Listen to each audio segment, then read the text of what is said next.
가면 조개 밭이 있었습니다. 그래서 이제 가면 이제 그 사진이 나오죠. 예, 모여갖고 이 저런 조개를 이제 가가지고 한 300개까지는 이제 언제든지 가서 이제 주워 올 수가 있었어요. 그러니까 처음에가 너무 신기해가지고 이제 식구들이 가가지고 아주 많이 주워 온 적이 있었습니다. 근데 여러분, 그런 조개를 주워 왔다고 그냥 바로 먹을 수는 없죠. 보통 조개를 두고 어떻게 해야 됩니까? 보통은 그 조개를 잡았던 곳에 물을 함께 떠가 와가지고 그거를 좀 조개가 편안하게 하루를 잘 보내고 난 다음에 그 다음날 우리가 이 조개를 먹을 수가 있습니다. 그렇지 않으면 모래 때문에 먹을 수가 없죠. 하루를 편안하게 놔두면 이 조개가 그 속에 품고 있던 그 모든 모래를 다 토해내고 그래야 우리가 이제 먹을 수가 있습니다. 편해야 속에 있는 것들이 나온다. 사람도 마찬가지죠. 여러분, 어떤 사람들한테 여러분의 진심이 이렇게 나옵니까? 어떤 사람들한테 여러분들은 진심을 토로하는 것 같습니까? 나를 보면 무슨 얘기를 하면 비판하고 비난하고 뭔가 트집을 잡고 이런 분들한테는 진심이 속내가 나올 수가 없지요. 어떤 사람들한테 우리의 속내를 내려놓을 수 있느냐? 이 사람은 내 편이다. 내가 어떤 이야기를 해도 그래, 맞다. 그렇게 내 마음을 이해해 줄 수 있는 그런 사람들, 그런 사람들한테 우리가 우리의 진심을 내어놓고 내가 정말 원하는 것들을 이야기를 하지요. 그래서 여러분, 어떤 우리가 진심이 이렇게 내가 편안한 이런 사람들과의 관계 속에서 나타나는 특징이 뭐냐면 자유예요. 자유. 여러분들이 정말 원하는 뭔가를 이야기하는 게 부담스럽지 않은 거죠. 근데 우리가 자꾸 비난하고 비판하고 판단하고 이러는 그런 사람들한테는 내 마음을 내어놓을 수가 없어요. 그러니까 늘 뭔가 신경을 쓰는 거죠. 그러니까 뭔가 이렇게 저 사람이 어떻게 생각할까, 누가 어떻게 이런 생각들 때문에 이 자유함이 없으니까 진심을 내려놓지도 못하고 내가 정말 원하는 것이 뭔지도 모를 때가 참 많은 거죠. 그래서 우리 자녀들을 키울 때도 정말 우리 엄마 아빠가 또 우리 할아버지가 내 편이야. 그러면 아이들이 자유로워집니다. 그런데 그냥 늘 뭐라 하고 이렇게 비판하고 그거밖에 안 되냐 그러면 자유함을 잃어버리는 거죠. 여러분, 우리가 예수님을 믿습니다. 왜 예수를 믿느냐? 예수님은 내 편이다. 이게 우리 신앙의 기본입니다. 예수님은 내가 어떤 형편에서도 나를 받아주시는 거예요. 나를 비난하고 판단하고 정죄하시는 분이 아닙니다. 우리는 예수를 믿으면서도 예수님이 내 편이고 내가 어떤 말을 해도 어떤 내 마음을 쏟아내도 이분은 나를 아시니까 내 편이 될 거다. 그런 확신이 없는 분들이 참 많은 것 같아요. 그래서 예수님이 뭔가 이렇게 나를 이렇게 비난하고 정죄하고 이렇게 지옥으로 보낼 수도 있는 분, 이렇게 이제 착각을 하니까 우리가 예수를 믿어도 진정한 자유가 없는 거죠. 여러분, 예수님이 뭐라고 얘기했어요? 무거운 짐진 자들아, 다 내게로 와서 쉬어라 그랬습니다. 그렇죠? 그런데 너 이런 짐은 안 돼. 너는 이렇게 실패했으니까 안 돼. 너는 이런 나쁜 놈이니까 안 돼. 그러지 않으셨어요. 모든 무거운 짐을 진 사람들은 다 내한테 와라. 내가 너희들을 쉬게 할 것이다. 나는 네 편이 돼서 너를 도와줄 것이다. 그렇기 때문에 우리가 예수를 믿는 사람들은 예수 안에서 자유를 누리는 거예요. 자유. 정말 하나님 안에 내가 있기 때문에, 하나님이 내 편이기 때문에, 하나님은 모든 것들을 이해하시고 아시고 이해하시고 이 모든 것을 할 수 있는 그분이 내 편이기 때문에 내가 무슨 일을 해도 내 마음을 다해서 내 진심을 이야기하면서 자유를 누리는 거예요. 이게 예수를 믿는 거예요. 그래서 예수는 복음이고 자유예요. 여러분들이 예수를 믿으면 자유로워야 돼요. 예수님이 아니까, 또 예수님은 내 편이니까 나는 내가 하고 싶은 걸 한다. 내가 진짜 원하는 것을 한다. 나는 원하는 것을 할 수 있다. 이게 예수 믿는 사람들이 예수 안에서 누리는 진정한 복된 삶이다 라고 할 수 있어요. 우리는 이제 3주 동안에 이 산상수훈의 결론을 우리가 같이 이야기를 하려고 합니다. 산성수는 5장, 6장, 7장 이렇게 되어져 있는데 오늘부터 우리가 살펴볼 이 7장의 마지막 부분은 세 가지 주제를 다루고 있어요. 오늘은 선택이라는 거예요. 네, 다음 주에는 우리가 결과라는 거예요. 그 다음에 실천이라는 세 가지 주제를 가지고 이 산상수훈의 마지막을 정리를 하고 있어요. 이 마지막은 무엇이냐면 순종이에요. 순종. 너희들이 어떤 기준을 가지고 어떻게 순종하며 살 것인가 라는 것을 우리에게 가르쳐 주고 있어요.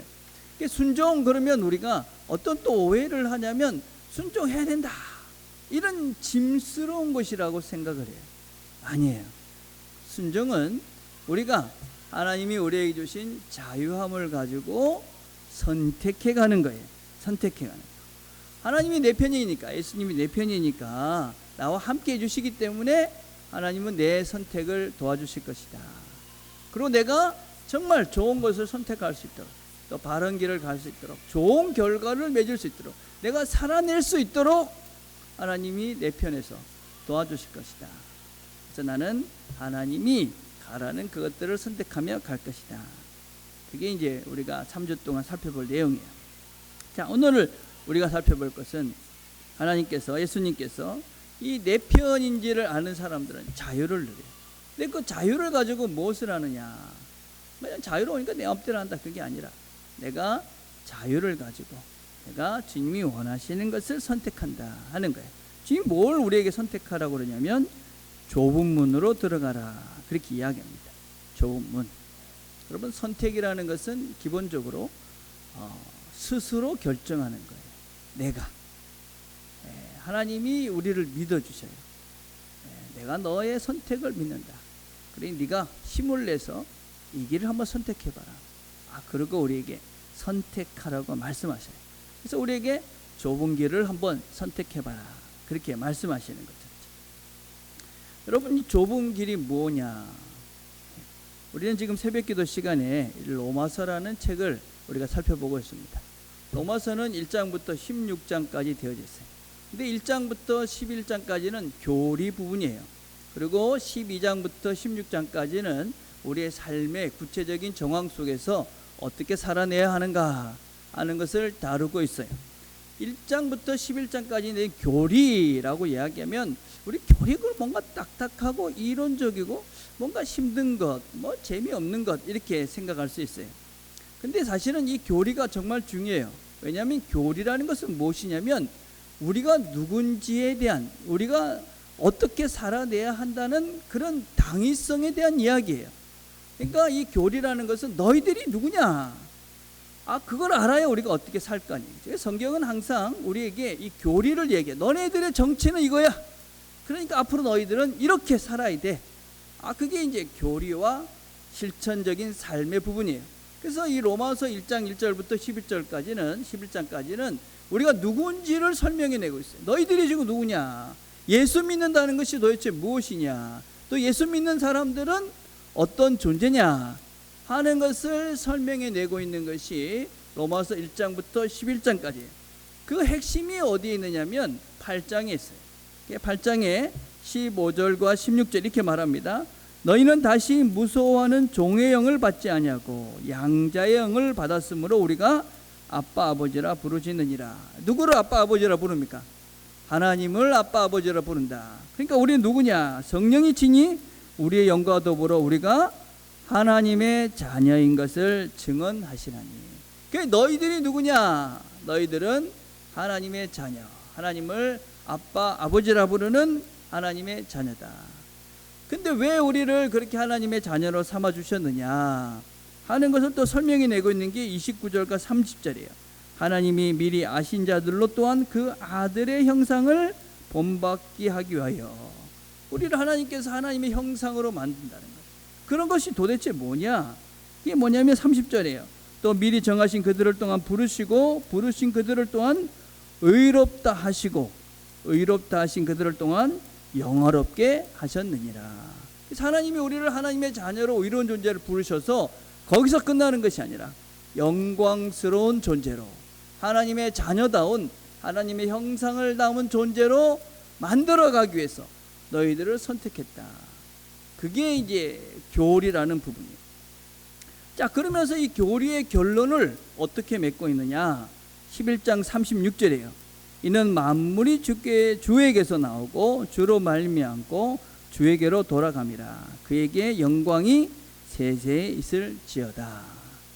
그래서 이제 너네들이 하나님의 자녀가 된, 하나님의 양자가 된 너희들은 하나님의 형상을 입는 것인데, 그 하나님의 형상을 통해서 하나님께 영광을 돌리는 삶을 살아라. 이게 이제 교리의 결론이에요. 그러고 난 다음에 이제 12장으로 넘어와요. 12장에 넘어오면 우리가 잘 아는 12장 1절의 말씀이에요. 그러므로 형제들아, 이제 너희들이 하나님께 영광을 돌리는 그런 삶을 살아야 되는데, 그게 도대체 뭐냐? 이걸 설명해내는 게 12장 1절이에요. 내가 하나님의 모든 자비하심으로 너희를 권하노니 너희 몸을 하나님이 기뻐하시는 거룩한 산 제물로 드리라. 이는 너희가 드릴 영적 예배니라. 하나님께 영광을 돌리는 삶, 그게 뭐냐면 예배다, 이렇게 얘기합니다. 그 예배에 그럼 우리는 항상 두 가지를 기억하시. 두 가지. 첫째는 우리가 지금 이렇게 모여드리는 형식적 예배. 이 예배는 우리 모두가 다 하나님께만 집중하는 게, 직접적으로 하나님께 우리가 입을 들어서, 그죠? 소리를 내서 하나님을 영화롭게 하는 찬양을 통해서 하나님께 영광을 돌리는 거예요. 기도를 통해서 하나님, 당신은 참 영화로운 존재입니다, 우리의 예배를 받아주십시오 하면서 감사와 우리의 고백을 하나님께 돌려서 하나님을 영화롭게 하는 거예요. 그렇죠? 우리가 이런 예배를 통해서, 또 말씀을 통해서 내가 하나님의 말씀을 듣겠습니다, 당신에게 영화로운 삶을 살기 위해서, 영광스러운 삶을 살기 위해서 내가 당신의 말씀을 듣겠습니다. 그래서 우리가 이렇게 모여서, 그렇죠? 직접적으로 하나님께 영광을 돌리는 그런 형식적인 예배, 이게 우리 집 예배. 그래서 여러분들이 이 시간은 누구 앞에 서 있는 것이냐면 하나님 앞에 서 있는 거. 하나님. 그래서 다른 걸 신경 쓰시면 안 돼요. 다른 데 또 신경 쓰셔도 안 돼. 오직 하나님, 제 마음을 받아주십시오. 제 진심을 봐주십시오. 제가 노래합니다. 내가 고백합니다. 내가 주의 음성을 듣습니다. 이게 예배예요. 두 번째 예배는 무엇이냐? 삶의 예배라는 것이 있어요. 우리의 삶의 현장 속에서 하나님께 영광을 돌리는 거예요. 그거는 우리가 하나님의 이런 형상, 하나님의 영광, 이거를 삶을 통해 사람들이 보게 하는 거예요. 그게 뭐냐 도대체? 그게 12장 2절이에요. 너희는 이 세대를 본받지 말고 오직 마음을 새롭게 함으로 변화를 받아 하나님의 선하시고 기뻐하시고 온전하신 뜻이 무엇인지 분별하도록 하라. 우리가 본받지 말아야 될 세대가 있고, 그렇게 사는 것은 이제 하나님의 뜻과 상관없는, 하나님께 영광을 돌리는 것이 아니고 하나님 예배하는 삶이 아닌 거예요. 하나님이 기뻐하시는 그 온전한 뜻, 그걸 따라서 살아가는 것이 하나님을 예배하는 것이고 하나님을 영화롭게 하는 것이다. 자, 그럼 이 조금 더 구체적으로 그 하나님을 영화롭게 하지 못하게 하는, 그렇죠? 우리가 이 세상, 그렇죠? 우리가 따라가야 되지 말아야 되는 이 세상은 뭐냐? 요한일서 2장 16절 이렇게 말합니다. 이는 세상에 있는 모든 것이 육신의 정욕과 안목의 정욕과 이생의 자랑이니 다 아버지께로부터 온 것이 아니요 세상으로부터 온 것이라. 그러니까 우리가 가면 안 되는, 하나님의 뜻과 상관없는 반대되는 것이 무엇이냐? 욕심, 욕망, 교만, 이런 것들은 하나님의 뜻과 반대되는, 하나님께 영광을 돌릴 수 없는 삶이다. 그럼 하나님의 뜻은 도대체 뭐냐? 에베소서 4장 22절과 24절 이렇게 말합니다.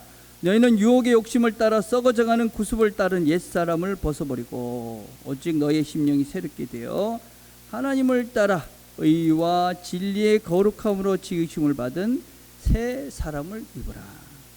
의, 진리, 거룩. 그거 뭐냐?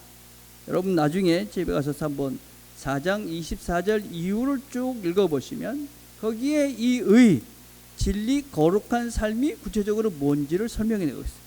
무엇이냐? 그것은 정직한 거예요. 정직. 덕을 세우는 은혜로운 말을 하는 거예요. 친절한 것입니다. 서로 불쌍히 여기는 것이고 서로 용서하는 거예요. 하나님의 뜻대로 사는 것, 하나님께 예배하는 삶, 하나님께 영광을 돌리는 삶, 이게 뭐냐? 그것은 바로 정직한 거예요. 그것은 바로 친절한 것입니다. 서로 용서하는 것이에요. 사랑하는 거예요. 그렇죠? 그게 뭐냐? 그게 좁은 문이에요. 좁은 문. 네. 우리가 세상을 살아가면서 우리의 삶의 현장들 속에서, 그죠? 내가 교만하고 이기적이고 욕심과 욕망을 따라서 그것을 선택하며 사는 사람들, 이 사람은 넓은 길로 가는 사람이죠. 그런데 하나님의 뜻, 사랑하고 용서하고 친절하고 정직하고 겸손하고 낮아지고 나 자신을 희생하는 그 삶을 선택하며 사는 자, 이런 사람들은 좁은 문을 지금 선택해서 걸어가고 있는 자들이다. 성경 공부를 하면서 한 집사님이 내가 변한 것을, 내가 어떻게 신실한 그리스도인으로서 바르게 성숙되어져 가고 있다는 것을 어떻게 알 수 있습니까? 그런 질문을 했어요. 이 다른 표현으로 하면 내가 좁은 문으로 지금 가고 있는, 올바른 길을 가고 있다는 것을 내가 어떻게 확인해 갈 수 있습니까? 이렇게 물어봤어요. 어떻게 여러분들은 아실 수 있다고 생각합니까? 내가 지금 예수를 지금 믿고 있는데 내가 똑바로 믿고 있는가? 도대체 제대로 믿고 있는가? 우리가 예배를 잘 드리고 기도를 많이 하고 성경을 읽고 이런 것들은 한 모습입니다. 그런데 이런 보여지기는 모습은 늘 조심해야 될 게 있어요. 그게 뭐냐면 외식이라는 거예요. 외식. 우리의 종교적 행위가 사람들 눈에 보이기 위해서, 사람들 때문에 종교적 행위를 하고 있다면 이것은 전혀 신앙과 상관없는 것입니다. 여러분이 아무리 열심히 예배를 드린다고 또 기도를 한다고 많은 시간을 투자한다 할지라도 그 속에 하나님을 바라보지 않고 사람들의 눈을 인식하면서 이 자리에, 또 기도의 자리에, 또 성경을 읽어봤자 그것에는 본질적 변화를 이뤄낼 수가 없습니다. 그래서 우리가 이것만 가지고는 내가 정말 변했나 하는 것을 알 수가 없어요. 어떤 때는 우리는 늘 하던 거예요. 그렇죠? 어떻게 알 수 있는가? 여러분, 우리가 이 변화라는 것을 눈치채는 건 쉽지가 않아요. 어떤 면에서는 시간이 참 많이 걸리는 일이에요. 분명히 변화가 있어요. 뭐냐? 이제는 누가 참 비합리적이고 또 경우에 맞지 않는 행동들을 하면 참기가 힘들었죠. 특별히 내가 그 사람을 대놓고 욕하고 비난하고는 하지 않지만 속으로는 정죄하고 비난하고, 그리고 공연히 나 혼자 기분이 나빴죠. 저 사람은 왜 저럴까? 이러면서 속으로 비난하고 정죄하는 마음으로 불편한 거예요. 어떤 사람들을 보면 저 사람은 왜 저런 옷을 입고 다닐까? 왜 저 사람은 저렇게 말을 할까? 왜 저 사람은 저렇게 인상을 쓰며 살까? 이러면서 그냥 대놓고 얘기는 안 하지만 속 사람으로는 정죄하면서 비난하면서 그러면서 혼자서 불편했던 거죠. 그런데 내가 똑바로 하나님께서 원하시는 그 좁은 길을 걸어가고 있는 사람들은, 그것을 올바로 선택하며 살아가고 있는 자들은 그렇게 인상 쓰고 다니는 사람을 보면 힘든 일이 있는가 보다. 그리고 그 사람을 위해서 기도하는 마음이 생기는 거죠. 나와 영 다른 사람들을 보면 그 사람의 세계는 나와 또 다른 것이 있는가 보다. 그래서 그 사람을 존중하고 그 속에서 내가 뭘 배울까를 생각하는 거죠. 존중하고 사랑하는 것이죠. 내가 저 사람들을 봤을 때 늘 마음에 들지 않는 행동을 하는 것 때문에 나 혼자서 괴로웠고 나 혼자서 정죄하고 비난하던 그 마음이 이제는 그 사람을 이해하고 싶고 그 사람을 위해서 기도하고 싶고 그 사람과 뭔가 도움을 주고 싶은 이런 마음으로 내 마음이 본질적으로 달라져 가는 거죠. 이런 본질적 변화가 없다. 그러면 우리가 지금 뭔가 신앙생활을 하면서도 똑바른 길을 걷지 못하고 있는 것들이죠. 이런 것들은 표시가 잘 나잖아요. 그렇다고 표시가 영원히 나지 않느냐? 그렇진 않아요. 그렇죠? 우리가 이 길을 올바로 선택하고 그 길을 꿋꿋하게 걸어가면 어느 순간 모든 사람들이 알지요. 저 사람은 다르구나. 신앙생활을 30년 40년 했는데도 여전히 저 사람을 보면 불편하고 저 사람의 인상 쓰는 것 때문에 내가 불편하고 어떻게 하면 저 사람을 안 보면 좋을까, 이런 비난과 정죄의 마음으로 아직까지 우리가 그 길을 걷고 있다면 내가 지금 좁은 길을 걷고 있는 것일까, 넓은 길을 걷고 있을까? 우리가 내 자신을 돌아봐야 되는 것이죠. 우리가 분명한 것은 우리가 하나님께서 원하시는 그 좁은 길을 선택하고 가면, 사랑을 선택하고 낮아짐을 선택하고 우리가 기꺼이 내 자신을 희생하는 것들을 선택하고, 그렇게 하나님이 우리에게 기대하시는 친절과 관용과 이런 것들을 우리가 선택하며 걸어가게 되면 우리의 본질이 바뀌는 것이죠. 본질, 속사람이 새로워지는 것입니다. 많은 사람들이 어떤 길을 갑니까? 많은 사람들이 좁은 길을 가는 것이 아니라 넓은 길을 갑니다. 찾는 자가 적습니다. 왜 적습니까, 여러분? 왜 이 좁은 길을, 하나님이 원하시는 그 사랑과 겸손과 친절과 관용과 용서의 길을 가는 사람들이 적습니까? 그건 우리가 이미 우리 안에 이런 것들을 선택할 수 있는 그 영적인 힘들이 없기 때문에 이런 것들을 다 상실해 버린 것이죠.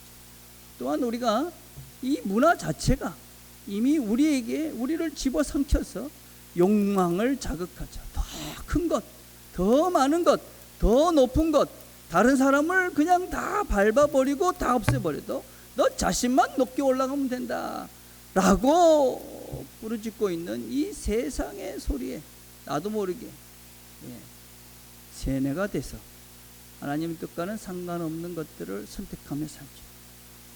그러니 우리가 이 좁은 길을 선택하는 것이 쉽지가 않은 것입니다. 어렵습니다. 성경이 뭐라고 얘기합니까? 생명으로 인도하는 문은 좁고 길이 협착하여 찾는 자가 적음이라. 길이 좁습니다. 협착합니다. 이 협착하다는 말은 드릴보라는 말입니다. 드릴보. 이 말은 환난과 역경에 있는 길이다. 어려운 길이다. 그 얘기입니다. 주님 가신 길도 쉽지 않았죠. 우리가 예수 믿는다는 것은 그분의 길을 따라가는 거잖아요. 쉽지 않은 거예요. 근데 반드시 기억해야 될 것은 우리가 이 협착한 길을 통과하지 않고는 온전한 신앙인이 될 수 없다 하는 것입니다. 우리가 이 고난이라는 것을 생각할 때는 항상 두 가지 측면을 늘 명심하셔야 돼요. 고난은 우리의 한계를 보게 하는 거예요. 우리 한계. 그리고 그것은 나에게 주어진 삶의 무게예요. 우리가 이 좁은 길을 가면, 신앙의 길을 걸어가면 우리 모두는 어려운 문제를 만나요. 모두가 다 그래요. 그죠? 어렵죠. 우리가 문제를 만날 때마다 내 한계가 이만큼이구나. 그리고 그 무게가 참 힘들잖아요. 이게 내가 적어가야 될 삶의 무게구나. 여기까지구나. 그러니까 어떻게 합니까? 하나님께 가는 거죠. 그래서 우리가 그 무게를 느낄 때마다 하나님께 나아가고 하나님께 맡기고, 이게 고난이라는 것의 한 측면이에요. 만만치는 않죠. 힘드니까. 그만큼 여러분들이 하나님의 손을 의지하는 거예요. 또 다른 측면은 이 고난은 항상 성숙의 한 과정이다 라는 걸 명심하셔야 돼요. 로마서 5장 3절과 4절을 보면 다만 이뿐 아니라 우리가 환난 중에서도 즐거워하나니 이는 환난은 인내를, 인내는 연단을, 연단은 소망을 이룬 줄 아니거라. 여러분, 뭐든지 아주 못하는 상태에서 뭔가 잘하는 과정 중에는 반드시 연습과 훈련이 필요해요. 그렇죠? 아무런 연습과 훈련이 하지 않는데 그냥 잘 되는 경우는 생기지 않아요. 뭔가 내가 좀 잘하는 이 아마추어 수준에서, 이 아주 어린애 같은 수준에서 좀간 나은 성숙된 이런 마추어한 좀 프로페셔널한 그런 존재가 되게 됐다. 그러면 반드시 거기에는 노력이 있고 훈련이 있어요. 전번에도 그런 얘기를 드린 것 같은데, 제 목표 중 하나가 무엇이냐면 제가 만 60세가 되는 날 몸짱 사진을 찍는 거예요. 제가 이런 얘기를 많이 해요. 많이 하냐면 반드시 할 생각이기 때문에 이제 2년쯤 남았어요. 만 2년쯤 남았는데, 근데 여러분 가만히 있으면 될까요? 예, 가만히 있으면 배만 나오더라고요. 그래서 제가 이렇게 보니까 제가 이제 몸짱 사진을 찍으려고. 자, 그러면 어떻게 해야 될까요? 노력을 해야 돼요, 여러분.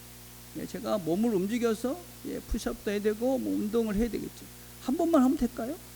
아닙니다, 여러분. 꾸준하게 인내를 가지고 그 몸을 그저 완성할 때까지, 그 사진을 찍을 만할 때까지 노력하고 애써야 거기에 들어가는 거죠. 연습, 그죠? 훈련, 거기에는 반드시 인내라는 것이 있어야 내가 원하는 그 소망의 자리에 이룰 수 있는 것이지. 마찬가지입니다, 여러분. 신앙인들도 똑같은 거예요. 내가 예수 믿는 사람으로서 구원의 확신을 가지고 또 예수 믿는 사람으로서 주님이 원하시는 그런 예배하는 삶, 하나님께 영광을 돌리는 삶, 좀 온전한 인격, 온전한 성품, 이런 존재가 되고 싶다. 그러면 반드시 우리의 삶의 시간들 속에서 그것을 위한 시간이, 그 연습을 하는 시간이 반드시 있어야지만이 우리가 그런 성숙한 그리스도인, 주님이 원하시는 그런 온전한 자가 될 수가 있는 거예요. 그 훈련을 해야 되는 거예요. 아무런 훈련을 하지 않는데 어느 날 갑자기 내가 정말 주님이 원하시는 것들을 온전히 선택하면서 살아갈 수 있는, 그래서 온전히 내가 원하는 그 존재가 될 거다. 그거는 망상이지. 그렇게 될 수가 없는 것입니다. 그래서 우리는 영적 훈련을 해야 돼요. 영적 훈련에는 여러 가지가 있어요. 무엇보다도 종교적 행위로서의 훈련이 있습니다. 예배, 기도, 찬송, 금식, 성경 탐구, 찬양, 봉사, 이런 것들이 종교적 행위로서의 훈련입니다. 다시 한번 말씀드리지만 이런 행위들에는 항상 외식이라는 사람의 눈을 인식하려는 우리의 본성적인 것들을 극복해 가셔야 돼요. 정말 하나님을 바라보는 예배, 하나님을 바라보는 기도, 하나님을 기억하는 말씀, 금식, 봉사, 찬양, 이것이 돼야지만이 이런 시간들 속에서 여러분들이 하나님을 닮아가는 형상으로 우리가 바뀌어져요. 또 다른 훈련이 하나 있어요. 이게 뭐냐면 삶 속에 사는 훈련이에요. 이게 어쩌면 더 중요해요. 성실, 검소함, 단순함, 순결, 희생, 침묵, 복고, 이런 것들. 성실함. 누가 보든지 안 보든지 나는 내일의 최선을 다한다. 특별히 여러분이 성실함이라는 것은 하나님이 성실하신 분이기 때문에 우리에게 이 성실함을 모든 사람에게 요청하세요. 보든지 안 보든지 이 일을, 내가 하는 모든 것들은 하나님 앞에서 한다. 이건 삶의 예배자의 가장 기본이에요. 그래서 삶의 성실함들이 없다 나는, 그러면 정말 예수를 똑바로 믿고 있는 건지 기본을 다시 한번 돌아보시고, 우리는 어떤 존재들이냐? 우리는 성공을 추구하는 것이 아니에요. 우리는 성실함을 추구하는 거예요. 성실. 여러분들이 자녀를 키우거나 여러분들이 부엌일을 하거나 여러분들이 직장생활을 하거나 이 모든 일에 있어서 내가 보든지 안 보든지 내가 최선을 다한다. 그럼 이게 우리 삶의 훈련 속에서 반드시 있어야 되는 것이죠. 기본 중에 기본인 거예요. 이거는 아무도 모를 수 있어요. 나는 알고 하나님이 아는 것이죠. 이렇게 우리의 삶의 현장들 속에서, 시간들 속에서 이런 훈련의 시간이 없으면 우리는 올바른 좁은 문을 선택하면서 하나님 원하시는 존재로 새로워질 수가 없는 것이죠. 그런데 우리가 또 명심해야 될 것이 하나 있어요. 그게 무엇이냐면, 우리가 이런 노력을 한다고 해서, 내가 이런 애씀을 한다고 해서 하나님이 원하시는 그런 합당한 존재가 되는 게 아니에요. 내가 하는 것이 아니라는 거예요. 잘 들으셔야 돼요. 달라스 윌라드라는 분이 이런 말 했어요. 훈련이란 우리가 할 수 있는 능력의 한계 내에 있는 활동으로서 이를 통해 우리는 아직 직접적인 노력으로는 안 되는 일을 할 수 있는 상태에 이르게 된다. 이건 무슨 얘기예요? 우리가 할 수 있는 거 있죠, 여러분. 기도합니다. 예배를 드리죠. 성경을 읽습니다. 할 수 있는 거예요. 근데 이런 것들을 통해서 우리가 노력해서 안 되는 그 자리에 이른다는 거예요.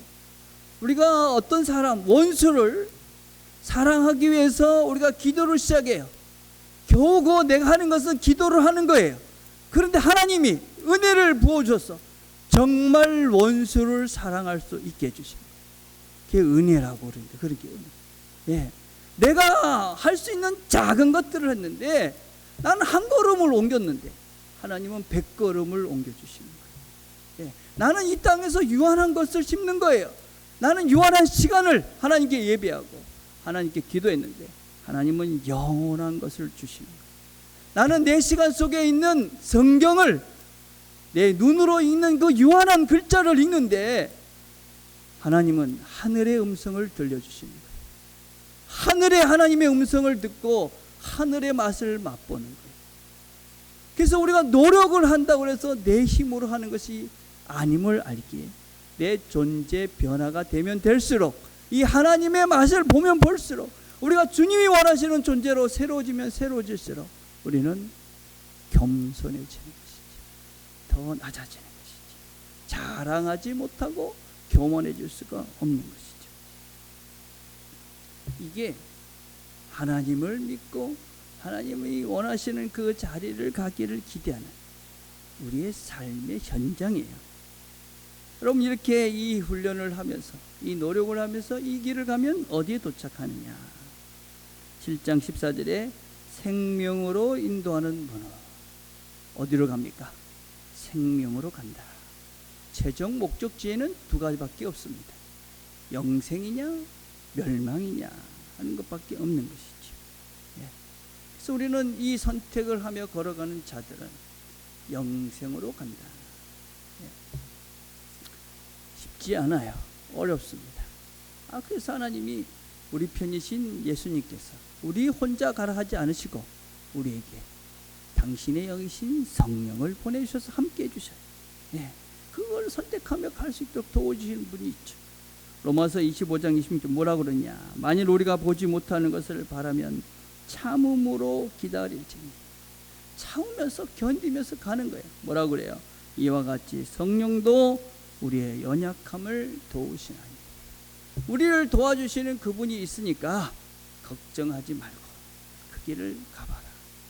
함께 하시면서 우리 선택을 도우시면서 그 길을 함께 해주시는 성령님이 계시는 거예요.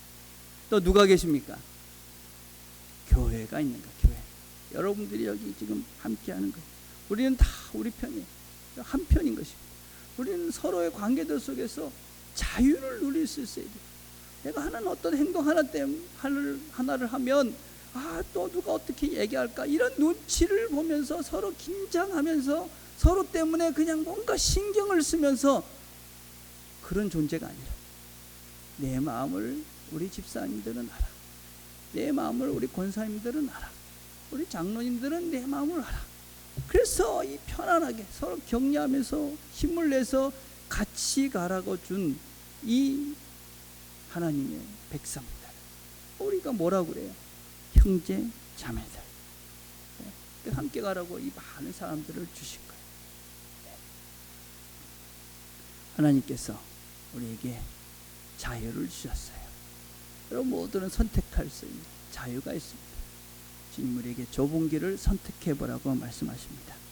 그러면 우리가 그 땅에서 참 유한한 것을 가지고 내가 할 수 있는 정말 작은 것을 하나님 뜻대로 해보았는데 하나님은 영원한 하늘의 것을 부어주시는 그 하나님의 은혜를 우리가 경험할 수 있게 될 것입니다.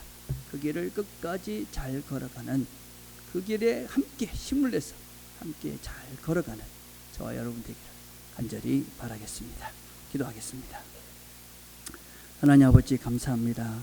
오늘도 하나님께서 우리에게 말씀해 주신 것이 있습니다.